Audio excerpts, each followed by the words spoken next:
Hello दोस्तों, स्वागत है आप सभी का आपके अपने यूट्यूब चैनल ऑक्सफोर्ड स्टडी में। मैं हूं शिवेंद्र सिंह और आप लोगों का हमारे यूट्यूब चैनल पर हार्दिक स्वागत है।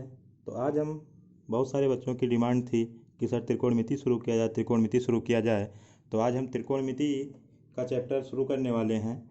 ठीक है, जैसे आपको यहाँ पर दिख भी रहा होगा चैप्टर 8 त्रिकोणमिति या ट्रिग्नोमेट्री। ठीक है, तो ट्रिग्नोमेट्री का पोर्शन आज हम शुरू करेंगे।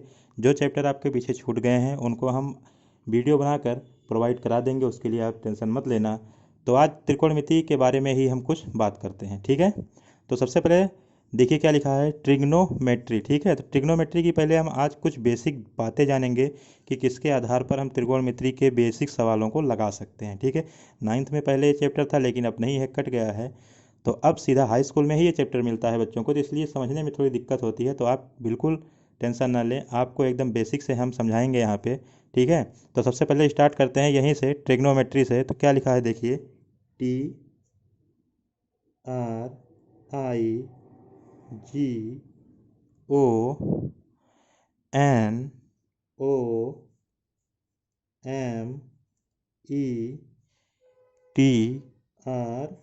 ठीक है, ये आपका ट्रिग्नोमेट्री लिख उठा। अब देखिए जो ट्रिग्नोमेट्री है ये ग्रीक अक्षर के 3 शब्दों से मिलकर बना है। किस अक्षर से? ग्रीक से। ठीक है, कौन कौन से? Try, TRI, try. ठीक है, अब आपको बताया किससे? ग्रीक अक्षर के 3 शब्दों से, ट्राई। उसके बाद कौन सा होगा? Gone, GON। और तीसरा जो शब्द है वो है मेट्रोन, METRON, मेट्रोन। ठीक है, अब आपको इसका मतलब बताते हैं क्या होता है। ट्राई मतलब होता है थ्री, THREE, थ्री। ठीक है, ट्राई मतलब क्या हो गया? थ्री। गॉन मतलब होता है साइड, गॉन मतलब हो गया साइड। और मेट्रॉन मतलब होता है मीज़र, MEASURE। ठीक है, अब इसका हिंदी भी जान लेते हैं। थ्री मतलब क्या हो गया? तीन। साइड मतलब क्या हो गया? भुजा। और मेजर मतलब क्या हो गया? माप। ठीक है, तो 3 भुजाओं की माप। ठीक है, त्रिकोणमिति का मतलब क्या हो? 3 भुजाओं की माप। अब त्रिकोणमिति जो है वो लगता कैसे? देखिए, जो ट्रिग्नोमेट्री है या त्रिकोणमिति है वो समकोण त्रिभुज पर ही अप्लाई होता है। ठीक है, आपको जो सवाल सॉल्व करने होंगे वो समकोण त्रिभुज पर ही करने होंगे। अब समकोण त्रिभुज का मतलब क्या होता है? तो समकोण त्रिभुज का मतलब होता है कि जिसकी एक भुजा क्या हो? 90 अंश हो। ये भुजा क्या हो गई? 90 अंश। और ये आपके 3 साइड हो गए, AB, BC और C, ये 3 साइड हो गए। ठीक है, तो त्रिकोणमिति का मतलब जब हम सॉल्व करेंगे तो त्रिकोणमिति हमेशा समकोण त्रिभुज पर ही सॉल्व होगी। ठीक है, समकोण त्रिभुज पर ही जब मान निकाला जाएगा तो समकोण त्रिभुज पर ही निकाला जाएगा। ये चीज़ें आपको समझ में आ गई होंगी। ठीक है, तो अब बात करते हैं ट्रिग्नोमेट्री के रेशियो के बारे में। ठीक है, या ट्रिग्नोमेट्री के अनुपात के बारे में। ट्रिग्नोमेट्री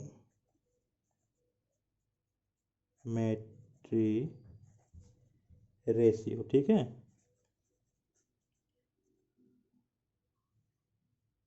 रेशियो या लिख देते हैं यहाँ पे त्रिकोण मितीय अनुपात, त्रिकोणमितीय अनुपात। ठीक है, अब देखिए त्रिकोणमितीय अनुपात कितने होते हैं? ट्रिग्नोमेट्री में त्रिकोणमिति के 6 अनुपात होते हैं। ठीक है, अब 6 के बारे में आपको बताते हैं। सबसे पहले क्या होता है? साइन। दूसरा क्या होता है? कॉस। और तीसरा क्या होता है? टेन। ठीक है, चौथा क्या होता है? कॉसेक। उसके बाद होता है सेक। और उसके बाद होता है कॉट। ठीक है, इसको बोलते हैं साइन, कॉस, टैन, कॉसेक, सेक, कॉट। ठीक है, अब देखिए जो त्रिकोणमिति होता है इसका एक एक्यूट एंगल मतलब न्यून कोण, न्यून कोण मतलब ये जो 30 अंश से, ठीक है, जो 90 अंश से कम हो, देखिए ये न्यून कोण हो गया। ठीक है, न्यून कोण। ठीक है, तो इसको दर्शाने का एक तरीका होता है। देखिए यहाँ पे फिर एक त्रिभुज बनाते हैं ऐसे, छोटा सा। ये आपका त्रिभुज हो गया, ये ए हो गया, ये बी हो गया, ये सी हो गया। ये एक कोण 90 अंश बन गया आपका। कौन सा त्रिभुज है ये है सम, सॉरी समकोण, समकोण त्रिभुज। ठीक है, ये कौन सा है आपका समकोण त्रिभुज, तो ये भी समकोण त्रिभुज हो गया। अब समकोण त्रिभुज में एक भुजा क्या होती है, थीटा अंश होती है, सॉरी एक कोण क्या होता है, थीटा अंश होता है। ठीक है, अब इसके बारे में जानेंगे। तो जो थीटा अंश ये कोण होता है, ये भी एक ग्रीक शब्द है। ठीक है, थीटा, तो यहीं से इसको हम क्या बोलते हैं कि ये हो गया आपका साइन थीटा, ये हो गया कॉस थीटा, ये हो गया टेन थीटा, ये हो गया कॉसेक थीटा, ये हो गया सेक थीटा, और ये हो गया कॉट थीटा। ठीक है, इतनी बातें आपको क्लियर हो गई होंगी। ठीक है, साइन कॉस टेन ये त्रिकोणमितीय अनुपात हैं। अब इन्हीं से आगे सारे सवाल इसी sine theta cos theta tan theta cosec theta sec theta और कॉट थीटा के माध्यम से ही लगाई जाएंगी। अब हम बात करते हैं इस त्रिभुज के बारे में कि इसका क्या चक्कर है और इसी से सवाल कैसे लगते हैं। ठीक है, अब देखिए एक कोण तो 90 अंश हो गया। अब क्या होता है, जो कोण बनता है थीटा, थीटा कोण चाहे यहाँ बने या यहाँ बने। ठीक है, अब इसी के बारे में समझना है। यदि थीटा कोण यहाँ बनता है तो थीटा कोण के जस्ट सामने वाली जो भुजा होती है, सामने वाली भुजा, वो हमेशा लंब होती है। ठीक है, वो हमेशा क्या होती है, लंब होती है। और थीटा से सट के जो भुजा होती है ये वाली, इसको बोलते हैं आधार। इसको क्या बोलते हैं, आधार। और 90 अंश के सामने वाली जो भुजा होती है इसको बोलते हैं कर्ण। ठीक है, इसको क्या बोलते हैं, कर्ण। ठीक है, अब यहीं से हम सारे मान निकालते हैं। ये आपका लंब हो गया, ये आपका आधार हो गया, ये आपका कर्ण हो गया। ठीक है, अब साइन थीटा, अब देखो लंब कर्ण और आधार साइन के फॉर्म में कैसे लिखे जाएंगे उसको याद करने का एक ट्रिक है। क्या, कि लाल बटे, ये देखिए कक्का लिख लिया। ठीक है, लाल बटे कक्का। अब ये जो ये पोर्शन होता है ये साइन थीटा का होता है, किसका, साइन थीटा का, ऊपर से देखेंगे तब। ठीक है, ये जो पोर्शन होता है ये कॉस थीटा का होता है, और ये जो पोर्शन होता है पूरा ये किसका होता है, टेन थीटा का। ये चीज़ें आपको समझ में आई। ठीक है, अब देखिए जब साइन थीटा का मान लिखेंगे तो देखिए साइन थीटा का जब मान लिखेंगे तो साइन थीटा के सामने लंब, लंब बटे कर्ण। देखिए यल मतलब लंब, लंब बटे कर्ण, तो साइन थीटा बराबर क्या होता है, लंब बटे कर्ण। ठीक है, कॉस थीटा बराबर क्या होता है, कॉस थीटा देखिए आधार बटे कर्ण, तो आधार यहाँ है कर्ण यहाँ है, तो आधार बटे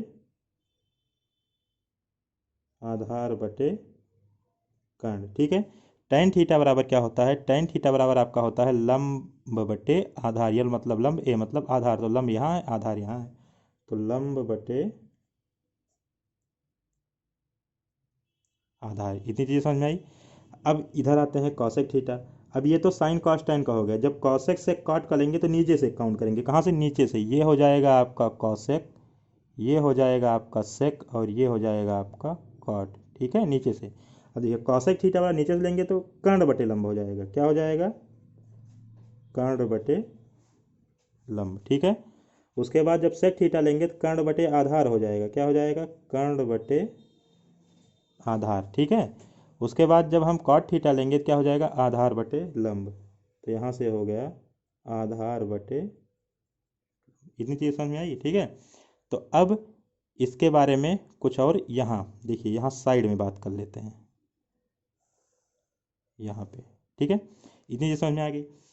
अब मान लीजिए आपको लिखना हो कि साइन थीटा और लंब बटे कर्ण है, तो लंब बटे कर्ण, तो लंब कितना है, ए बी।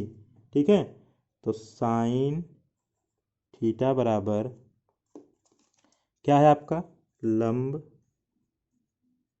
बटे कर्ण, लंब बटे कर्ण है, तो लंब बटे कर्ण है, तो लंब बटे कर्ण कितना है, ए बी बटे ए सी। देखिए भुजा के माध्यम से लिख रहे हैं, ए बी बटे ए सी। ठीक है, साइन के बाद कॉस थीटा बराबर क्या होता है, देखिए कॉस थीटा बराबर, कॉस थीटा बराबर आपको क्या लिखा है, आधार बटे कर्ण। देखिए आधार बटे कर्ण है ना, तो आधार कितना है, बी सी, तो आधार यहाँ लिख लेते हैं, आधार बटे कर्ण, तो आधार कितना है, बी सी, कर्ण कितना है, ए सी, बी सी बटे ए सी हो गया। साइन हो गया, कॉस हो गया। अब टाइन की बात कर लेते हैं, टाइन थीटा बराबर देखिए लंब बटे आधार, लंब बटे आधार, तो लंब यहाँ पे कितना हो जाएगा, ए बी, आधार कितना हो जाएगा आपका बी सी। ठीक है, ये साइन कॉस टाइन हो गया। अब इसके बाद क्या आ गया, कॉसेक, तो कॉसेक को लिख लेते हैं, कॉसेक थीटा बराबर क्या होता है, कर्ण बटे लंब। अब देखिए जो कॉसेक थीटा होता है ये साइन का जस्ट उल्टा होता है। देखिए साइन क्या है, लंब बटे कर्ण, कॉसेक क्या हो जाएगा, कर्ण बटे लंब। ठीक है, तो क्या हो जाएगा, कर्ण बटे लंब। ठीक है, तो ए बी बटे ए सी था, ये ए सी बटे ए बी हो जाएगा, बस और कुछ नहीं करना है, ए सी बटे ए बी हो जाएगा। साइन हो गया, कॉस हो गया, टेन हो गया, कॉसेक हो गया। अब बात करते हैं सेक की, तो सेक थीटा बराबर क्या होता है, कॉस का उल्टा। तो कॉस क्या है, आधार बटे कर्ण, तो ये क्या हो जाएगा, कर्ण बटे आधार। तो कर्ण बटे आधार मतलब ए सी बटे बी सी। ठीक है, कॉट थीटा, टेन किसका उल्टा होता है, कॉट का, तो यहाँ हो जाएगा कॉट थीटा बराबर, सॉरी कॉट थीटा बराबर इधर लिख देते हैं। ठीक है,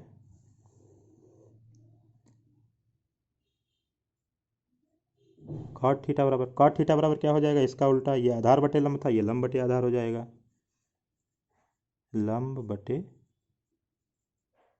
आधार। ठीक है, तो ये कितना था देखिए, ए बी बटे ए सी, तो ये ए सी बटे ए बी हो जाएगा, ए सी अपान ए बी। ठीक है, अब यहीं पे एक बात और समझिए, यहाँ पे जो साइन थीटा होता है, साइन थीटा, इसको हम लिख सकते हैं 1 बटे कॉसेक थीटा, या जो कॉसेक थीटा होता है इसको हम लिख सकते हैं 1 बटे साइन थीटा। ये दोनों एक दूसरे के जस्ट उल्टे होते हैं, ये दोनों हो गए। अब बात करते हैं कॉस की, जो कॉस थीटा होता है वो 1 बटे सेक थीटा होता है, और जो आपका सेक थीटा होता है वो 1 बटे कॉस थीटा होता है। इतनी चीज़ें समझ में आई। अब बात कर लेते हैं टैन की, तो जो टैन थीटा आपका होता है उसको 1 बटे कॉट भी लिख सकते हैं, और कॉट को क्या लिख सकते हैं, 1 बटे टैन भी लिख सकते हैं। ठीक है, लिख सकते हैं। अब देखिए यहाँ भी ऊपर देख लीजिए, अब ये टैन को हम और क्या लिख सकते हैं, टैन थीटा को, ये सब फार्मूले हैं, याद आप लोग जरूर रखिएगा। टैन थीटा को लिख सकते हैं क्या, साइन थीटा बटे कॉस थीटा भी लिखते हैं टैन को। ठीक है, और कॉट को क्या लिखते हैं, कॉट थीटा को लिखते हैं, कॉट थीटा को लिखते हैं कॉस थीटा बटे साइन थीटा। ये दोनों आप जरूर याद रखिएगा, ये दोनों। ठीक है, ये देखिए इतनी चीज़ें आपको समझ में आ गई होंगी। ठीक है, तो अब आगे का जो पोर्शन है उसको हम आपको एक एग्जाम्पल लेकर समझाने का प्रयास करते हैं। उससे पहले आपको हम बताएंगे पाइथागोरस प्रमेय। ठीक, बात करते हैं पाइथागोरस प्रमेय के बारे में। ठीक है, तो देखिए पाइथागोरस प्रमेय में क्या होगा कि एक समकोण त्रिभुज होगा। अभी आपको हम फार्मूला बताएंगे, इसी फार्मूले पे आपके सवाल लगेंगे। ठीक है, देखिए पाइथागोरस थ्योरम बोलते हैं इसको। ये आपका ए हो गया, ये आपका बी हो गया, ये आपका सी हो गया, ये एंगल आपका 90 डिग्री हो गया, ये आपका थीटा हो गया। ठीक है, तो आपको बताया था थीटा के सामने की भुजा क्या हो जाती है, लंब हो जाती है। ये आपका क्या हो गया, लंब।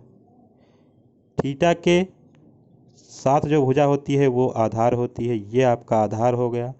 और 90 अंश के सामने की भुजा क्या होती है, कर्ण होती है, तो ये आपका कर्ण हो गया। ठीक है, तो पाइथागोरस प्रमेय क्या निकलता है कि कर्ण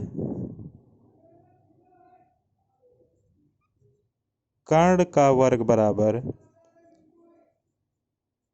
लंब का वर्ग प्लस आधार का वर्ग। ठीक है, या इसको ऐसे भी लिख सकते हैं कि कर्ण बराबर, रूट हटा देंगे तो अंडर रूट में हो जाएगा, क्या हो जाएगा, लंब का वर्ग प्लस आधार का वर्ग। या इसको लिख सकते हैं कर्ण कितना है, ए बी, तो A B equal to under root कितना हो जाएगा, देखिए लंब कितना है आपका, सॉरी ए बी नहीं ए सी होगा, कर्ण कितना है आपका, ए सी है, तो ए सी इक्वल टू कर्ण बराबर लंब कितना है, ए बी, तो ए बी का वर्ग प्लस आधार कितना है, बी सी का वर्ग। ठीक है, बी सी का वर्ग। ये आपका पाइथागोरस थ्योरम हो गया। ये तो कर्ण निकालने के लिए। ठीक है, ये कर्ण निकालने का फार्मूला है। यदि आपसे आधार पूछ ले तो आप आधार का मान भी इसी तरीके से निकाल सकते हैं, लंब पूछ ले तो लंब का मान भी आप निकाल सकते हैं। ठीक है, तो आपको ये फार्मूला याद रखना है। ठीक है, इतनी चीज़ें। अब आपको एक क्वेश्चन लेकर समझाने का प्रयास करते हैं। मान लीजिए ये एक समकोण त्रिभुज आपको दे दिया गया, कौन सा, ये, ठीक है। ये आपका ए हो गया, ये आपका बी हो गया, ये आपका सी हो गया, ये कोण आपका 90 डिग्री हो गया और ये आपका हो गया थीटा, ठीक है, थीटा थीटा। अब इसी से आपको समझाने का प्रयास करते हैं। मान लीजिए आपको लंब दिया है 4 सेंटीमीटर, लंब कितना दिया है 4 सेंटीमीटर, आधार दे दिया गया 3 सेंटीमीटर। तो आपसे कहा जाए कर्ण बताइए, या आपको इस प्रकार से दे दिया जा सकता है। यदि आपको इस प्रकार से दिया रहे चित्र बना के, ठीक है, यदि चित्र बना के न दिया रहे तो इस प्रकार से दिया रहेगा कि लंब बटे आधार, ठीक है। तो 4 बटे अगर आपको 3 लिखा रहे तब भी मतलब यही है, अगर 4:3 लिखा रहे तो इन दोनों का मतलब एक ही है, ठीक है। इस तरीके से अगर दिया रहे तो समझ लीजिए। तो अब हम क्या करेंगे, इसी फार्मूले से, इस फार्मूले से इसका मान निकालेंगे। तो कर्ण मतलब ए बी, तो ये आपका हो गया ए बी, ठीक है, ए बी हो गया। अब क्या करेंगे, इक्वल टू लगाएंगे, इक्वल टू हो गया, अंडर रूट लगाएंगे। अब देखिए लंब कितना है, लंब आपका 4 है तो 4 का स्क्वायर हो गया, प्लस आधार कितना है, आधार देखिए बी सी, ये कितना है, ये देखिए ध्यान से देखिए, ये सी बी 3, तो 3 का वर्ग हो गया, ठीक है। तो ए बी बराबर आपका कितना हो जाएगा, अंडर रूट 4 का वर्ग 16 होता है, 3 का वर्ग 9 होता है, तो 16 9 कितना होता है 25 होता है। और 25 का जब रूट हटेगा तो 5 का स्क्वायर 25 होता है, तो ये रूट हट जाएगा, सॉरी ये रूट हट जाएगा, ठीक है। तो कितना आंसर आ गया 5। तो इसका मान कितना मिल गया 5 सेंटीमीटर। इसी प्रकार किसी भी का मान पूछे आपसे तीनों भुजाओं में से, तो आप इसी फार्मूले में रख कर इस कोई भी भुजा का मान आप निकाल सकते हैं, ठीक है।